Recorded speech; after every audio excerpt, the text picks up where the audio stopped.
Hi, I'm Barry Switzer of the Dallas Cowboys. Coming up next on One on One.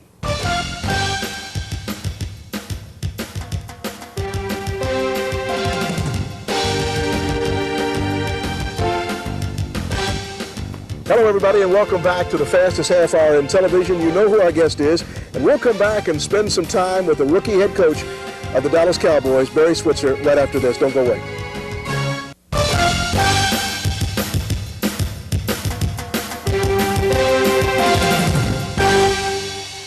Welcome back, everybody. We're visiting with the new head coach of the Dallas Cowboys, Barry Switzer, and I got to think, as a fan, watching you sitting there, and I know you're a little bit of a ham, let's face that, but I know that sitting there at that press conference when they announced you as the head coach, you had to be probably saying to the people out there in the audience, I'm living a dream. Oh, you bet I am. I'm a rookie. I'm a freshman, remember? In the NFL, I coached for 30 years at the collegiate level, but I never thought I'd ever have this opportunity. And I guess all of us are a little bit actors. You know, we sit in front of the camera a lot of times, and we have to do certain things. We're always on stage because we are visible people, you, me, and so we have to conduct ourselves that way a lot of times and exude enthusiasm. And I think I do have that, and it is genuine. This is something, Eddie, that I have missed. I really, when I got out of coaching, I never thought I'd have this chance. I missed coaching, but never dwelled on it. And Jerry Jones gave me the call and gave me an opportunity to do something, to coach one of the probably the best teams that plays football.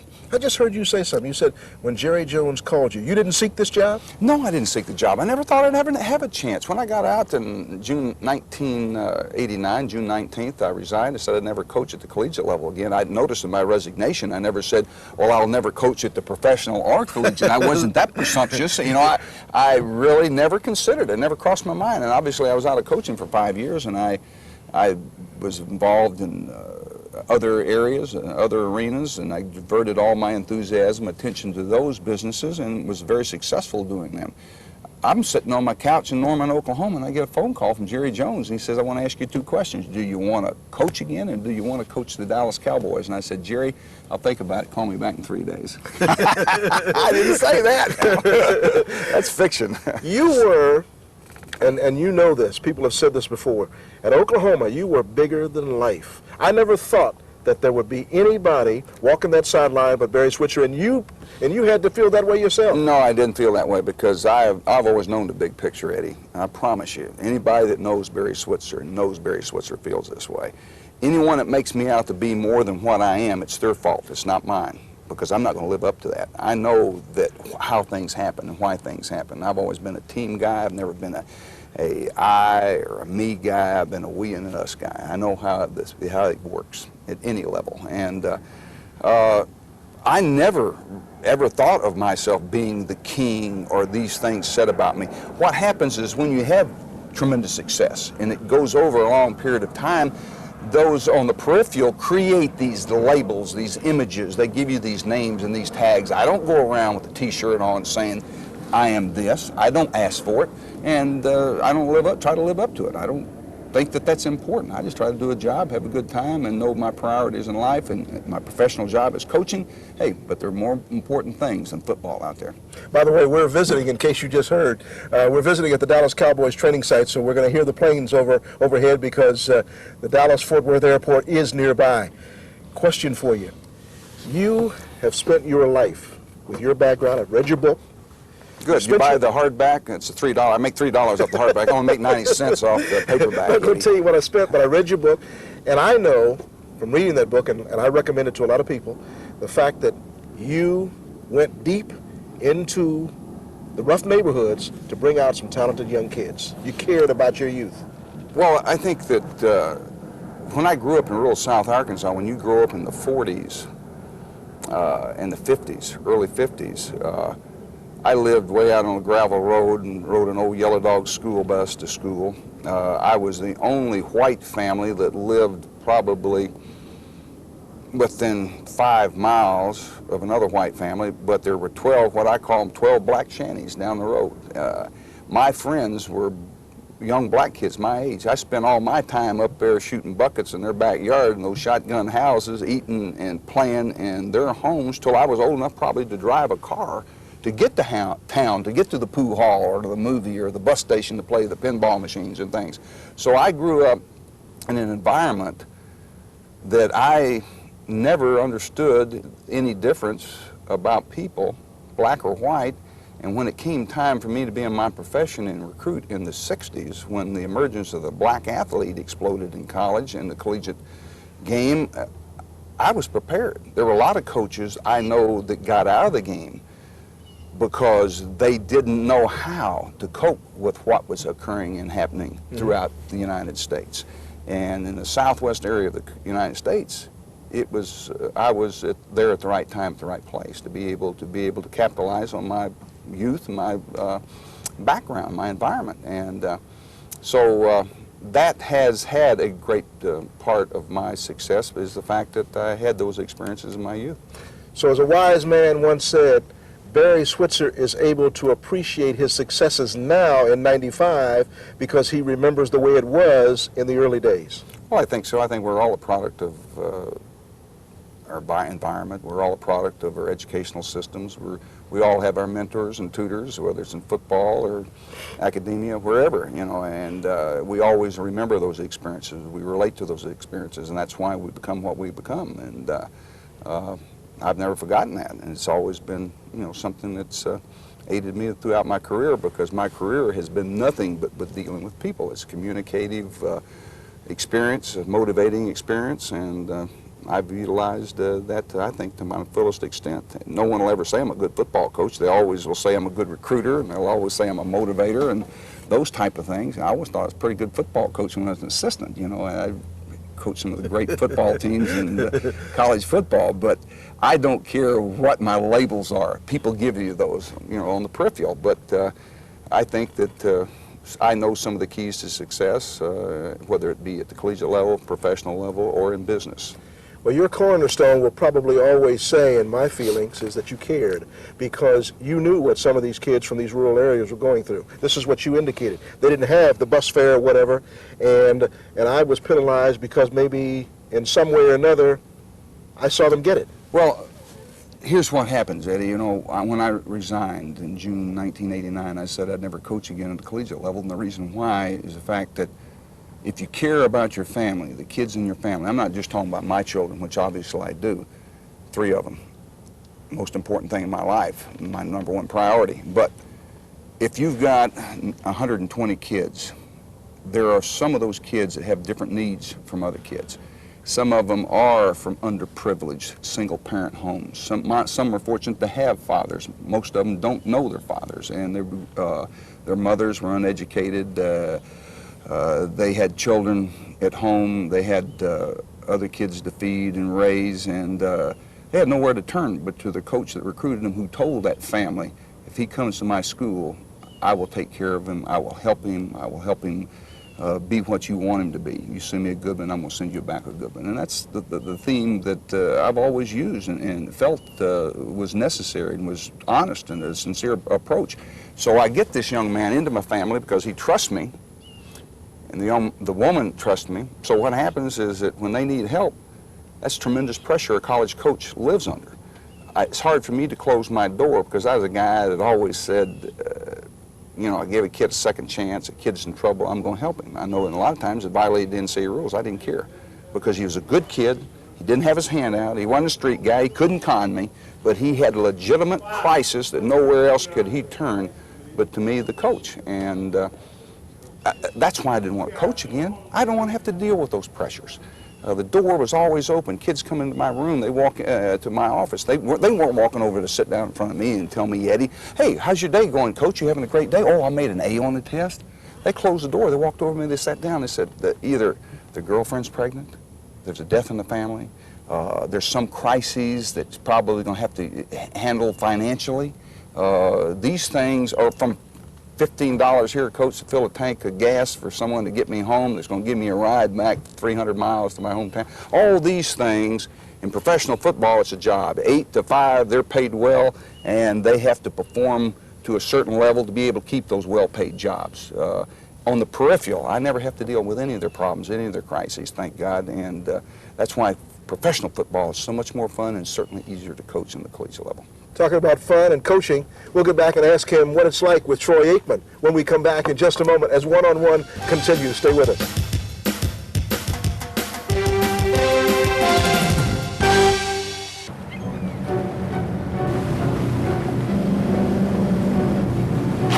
For years, you've been fed the same old line, that there are only 2 great tasting colas to choose from. Hook up! Fish on! Fish on!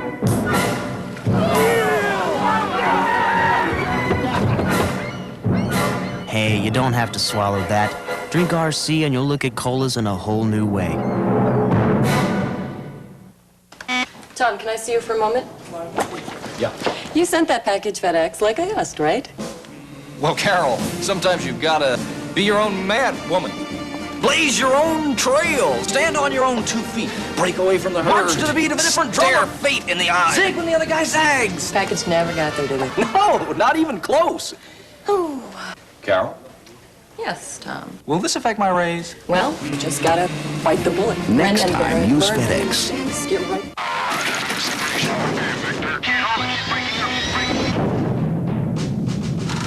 An ordinary beer can, barely alive.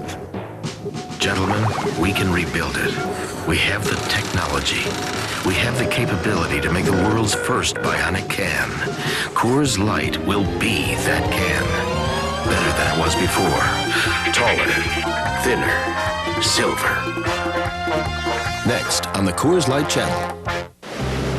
Panasonic presents a unique and highly evolved smooth operator. The Smooth Operator 2 with float control is the only razor to unite the comfort of twin independent floating heads with the closeness of a warm, wet shave. Don't try this with any plugged-in razor. The Smooth Operator wet-dry razors from Panasonic. Smoother than you ever thought you'd be.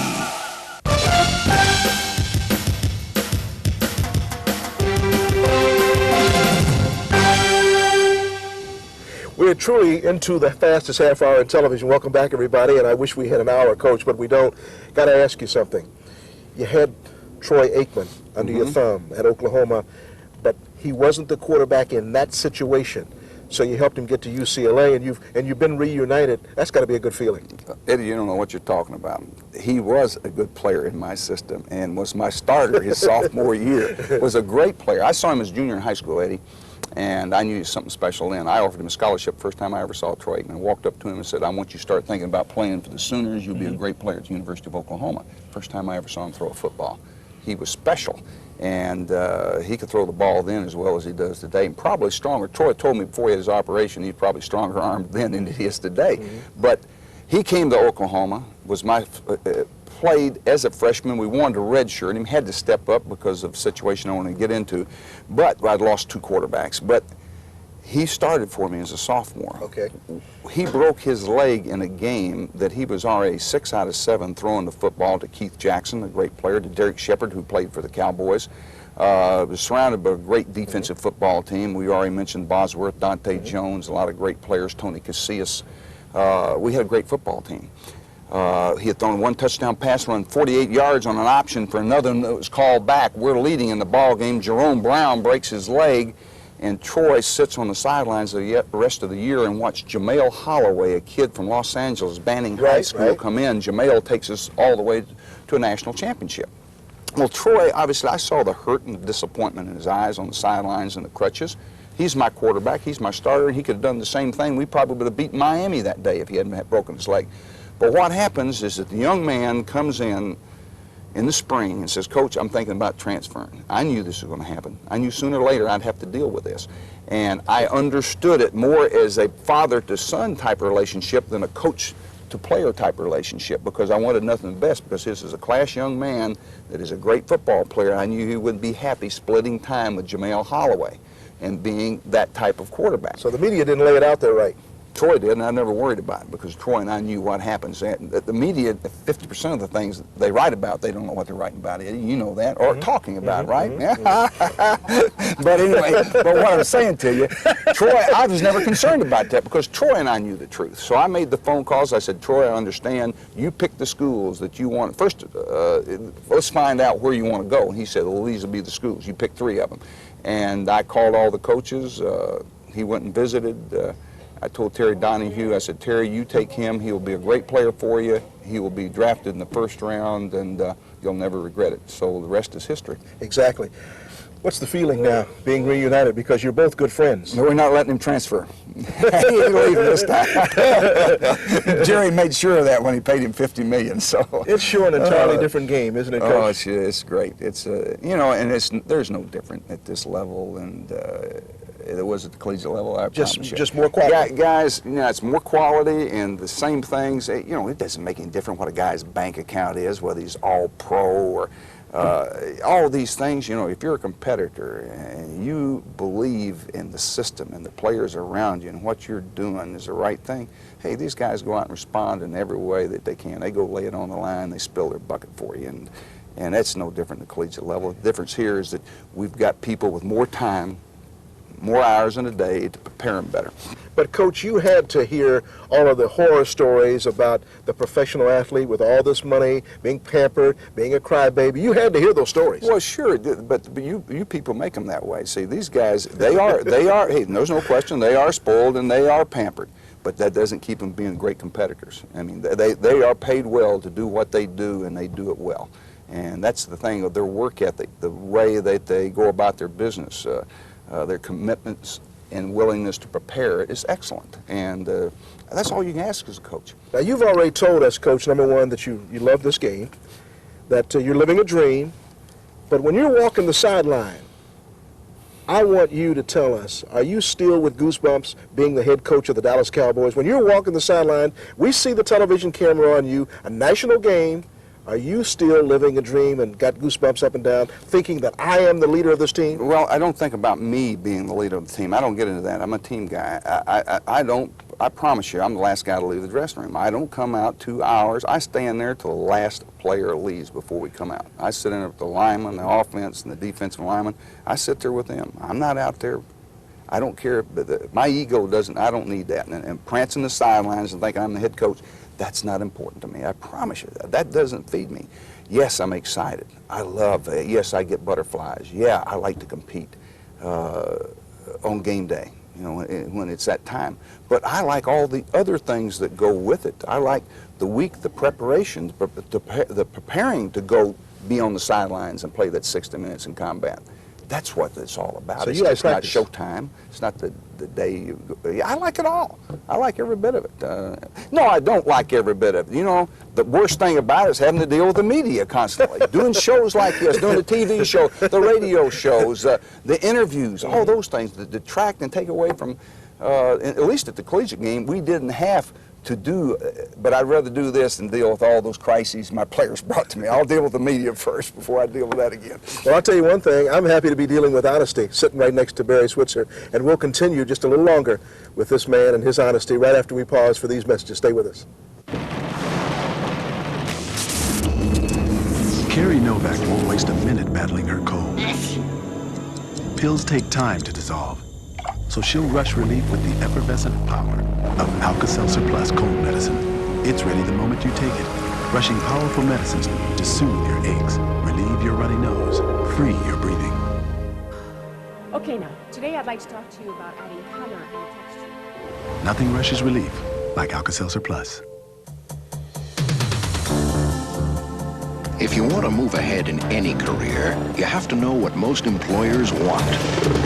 Like how to work with a team, how to handle responsibility, how to take on a tough job and see it through. You can learn all these things in the Army, so when you do set off on the road to success, you'll already be in the driver's seat.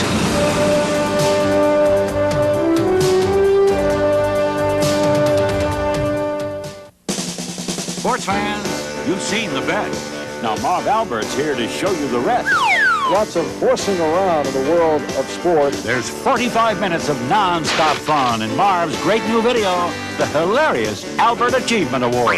And best of all, your video's free with your paid subscription to Sports Illustrated. In this great new video, Marv captures all the amazing footwork, agility, grace, and power that makes sports so much fun to watch. Hysterical! Call now and you'll also get your choice of an authentic NFL Pro Line hat. Free. Pick your favorite team. It's up to you. The Albert Achievement Awards video and the NFL hat of your choice make a great gift for yourself or your favorite sports fan. And it comes with 54 issues of Sports Illustrated for only $1.47 an issue. You save over 50% off the cover price. For quicker delivery, use your credit card. Nobody's into sports like Sports Illustrated. Get into it. Welcome back, everybody. Wish we had more time, don't, so let's get right into it. Barry, the one thing that probably is the funniest thing that may have happened to you since you've been the head coach, which is not very long, you got to relate it to us, because I'm sure that you will have something that you can go back and laugh about years from now. Well, I think there's a lot of things that have happened. I'm trying to write some of those down because, you know, I like to, when I was the 5 years, hey, Nate Newton, get in there and work out. Hey, our weight room's right over here for those people that don't know what's going on. Nate just walked by. About the plane. Weight room was right behind us. But, you know, when I started to write down a lot of things, when I was retired and sitting on my couch in Norman, Oklahoma, I had to make a lot of speeches. And I traveled the country and made a lot of talks. But I like to stay contemporary. I like to, you know, prepare to, you know, I can't use what happened to Oklahoma. I got to use what's happened the last 6 months here. I got to update everything. So I've been writing down a lot of things that have occurred, you know, and I file it away for future reference, make talks and all. I think there have been a lot of things that happened personally on the practice field, and things that happened that I think are kind of neat. Judge Thomas, Supreme Court, was here one day, and Clarence Thomas, Supreme Court, U.S. Supreme Court, was a practice Cowboy fan. He was out here, and he was wearing a Cowboy jersey. He had 106 on it, and one of our rookies, we were in camp, see, we got all these rookies in here, and someone, I heard this rookie come by, free agent, I think, you know. He walks by and says, he says, who is that guy? He says, oh, he's that disc jockey from 106 FM. What it was is 106 is the number of the U.S. Supreme Court justices have been appointed since we've had a Supreme Court, and that was the significance of that number, 106 for Judge Thomas. He didn't know who the guy was, and here is the U.S. Supreme Court judges. I would recognize him, and most people would, but the 106 got him. He thought it was an FM station. But there's a lot of things happening. You know, a helicopter landed out there. I thought it was going to be Emmett getting off it. You know, Emmett had to make all these tours he had. I was disappointed it was someone else getting off. It wasn't a player, but I was disappointed it wasn't Emmett coming to practice in a helicopter. And you know, there's a lot of things that have happened. The biggest surprise I've had in NFL is how short the halves are. I didn't know they were 12 minutes. See, I'm going to tell you why. When you sit on your couch as a spectator, when the half comes, I didn't know it was 12 minutes. You know what? Well, I'm going to tell you what happens to us as a fan, as a spectator. We get up and we go make a phone call. We go get a beer. We do something. We do this, and all of a sudden we come back. Oh, the game started. And we sit down. We wonder, boy, that was the quickest 30 minutes I ever spent. Hey, it wasn't. It was only 12 minutes, see? That's how long the halves are. That's what shocked me. You can't even get up the ramp to go to the bathroom. You only have 4 minutes with your team before you come back on the field. Coach, you're going to end your career right here with the Dallas Cowboys? Well, my career is in twilight right now. I have a birthday next week, and, you know, I started coaching 30 years ago at the collegiate, 35 years ago at the collegiate level, and I enjoyed that 30 years. But the 5 years that I was out of coaching, I found out that there's another life outside coaching, and I enjoyed that. I wasn't one of those guys that had to coach. I was successful. I got to be with my sons and my daughters and do things with them, and I can be happy doing that. But I'm going to stay with this as long as it's fun, and as long as Jerry Jones wants me to coach here, I'll be here. Now, you know one thing. It isn't how good the Dallas Cowboys finish. They have to win the big games. Oh, I know that. I lived with that at Oklahoma. We had to win national championships there, too. I know what the anticipations and expectations of our people are. You going to win it this year? I plan to win them all. I've always do that. That's the way I always approached it. And I've had 5 undefeated seasons, so that's the way I got to think. You don't look like the type of guy that goes home and beats anybody up after you lose. I don't have anybody at home to beat up. I'm by myself. But you don't take it so seriously that if a loss is going to be, you're going to jump off the Bay Bridge if you come to San Francisco? There are more important things in life. Hey, and I know winning football games is important, but I'm going to tell you, John David Crow's son was killed. This 39 years old was killed this past week, and I think about that. And someone got on me for flying to a football game to see my son play last Saturday night when there was nothing I could do from 5 o'clock to 12 o'clock at night on Saturday night before you play. And anybody that thinks like any coach can grind away on a projector till 1 o'clock in the morning and find that he can find a winning edge, that's Hollywood. That's Cecil B. DeMille. If the load is already loaded on that wagon from Monday till game night. And I promise you, that's more important than anything. John David losing his son makes me realize that. Well, one other thing that I think you realize too is you don't think about anything other than loading the cart. You don't worry about the horses, because you once said recently that I'm not concerned about the San Francisco 49ers November 13th. That's a long way off. We got a bunch of them. You know, I worry about open date, following the Detroit Lions. Coach, I don't think anybody else that I could have on the show, I could ask this question and have a better response. The people who are watching right now, especially the young people, what would be your advice to them? But first of all, I've always said this. The toughest thing is to say I love you. And say it and know it comes from the heart. Because if you do love someone, you better reach out and touch them and tell them that you love them, because they might not be here tomorrow. And I truly believe that. And if you want to get off into areas that help people in daily living, discipline is the best definition I have found from other coaches and talking to them. Discipline can be defined many ways by many people, but do what has to be done when it has to be done, as well as it can be done, and do it that way every damn time. My biggest thrill so far. Coach Barry Switzer. Thank you, sir. Thanks for being on my show, and I sincerely mean it. I've got a little goosebump, and I want to thank you for being with us. And we will be looking, as they give me a little stretch, for you next week. But I got to tell you, I don't think that anybody will give us more adrenaline than Coach Barry Switzer of the Dallas Cowboys. Hey, let's play! Oh, my goodness.